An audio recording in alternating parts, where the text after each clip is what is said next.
Hello, my name is Mike Dobish. I'm an assistant chief with the City of St. Louis Park Fire Department.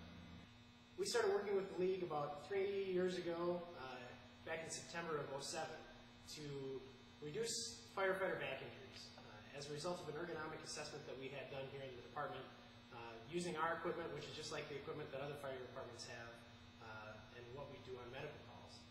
So myself, Tom Schmitz from the Edina Fire Department, Wayne Kiewicz from the Richfield Fire Department, sat down with the League and we started discussing what something might look like to help us out in situations where patients are in a small bathroom and we need to take them out. And that's really what the fire departments looked at and said, this is really a big issue for us and we need to find some way to prevent back injuries here.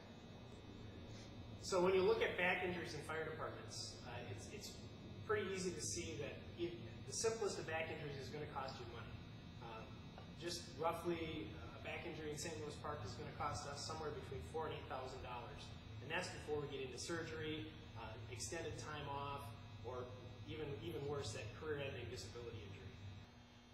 So when Richfield, Edina, and St. Louis Park sat down and started having the discussions about creating this rescue lift, one of the things that we didn't want to do very lightly was just create something that administrators created. And all of us had been firefighters and we knew that we needed something that was deployable quickly, so we set a goal of less than a minute in deployment time. We wanted something that was less than 50 pounds, and currently the device is right at 50 pounds, which is a little bit heavy for people to use, but we're working on trying to find a way to bring those weights down and make it work better for fire departments. And then, ultimately, are people going to use it? And we really wanted to find a device that firefighters would, just by intuition, grab and use. Our culture is not that easily adjusting to change. So we decided that we needed something that, with a little bit of training and a little bit of practice, that guys could take this out and just use it in the field, and it would be easily deployable and ready to go and make sense using it. So that's really what we started to do. So to kind of wrap this up a little bit, we really wanted to look at a device that one, firefighters would use. And I think we've done some pretty good due diligence on getting a device that firefighters would potentially use. And then we wanted to keep the cost down because we don't want the device to cost more than the back injuries. And I think at that $2,000 price point, we're pretty close to that. And I think we can show that there'll be savings by using the device and not getting people hurt. So really, the device that SMT Medical has put together is well worth your look, and I think, quite frankly, something that fire departments will use and hopefully will reduce firefighter injuries. All right.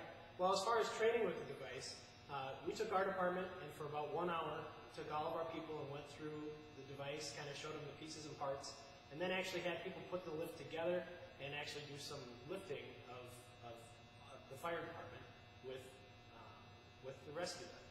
And with that little bit of training, we were able to use it in the field. In the field, we found that patients who had normally called and been lifted by the fire department, they found it a little bit less comfortable than the firefighter lift, but certainly what we did was we saved the backs of the firefighters that were actually doing the lift. So quite honestly, that's a savings for us. As this thing has been rolled out and used, SMT Medical has heard what the firefighters are saying and they're continually revising the original rescue lifts that were deployed in St. Louis Park and Richfield and Edina. And by the time we get to a point where this really starts to go into kind of mass production, I think SMT will have something at that $2,000 price point that will make sense for everybody to use even in this economic time, because that $4,000 to $5,000 initial back injury is a lot. It costs a lot more to do that than it does to spend the $2,000.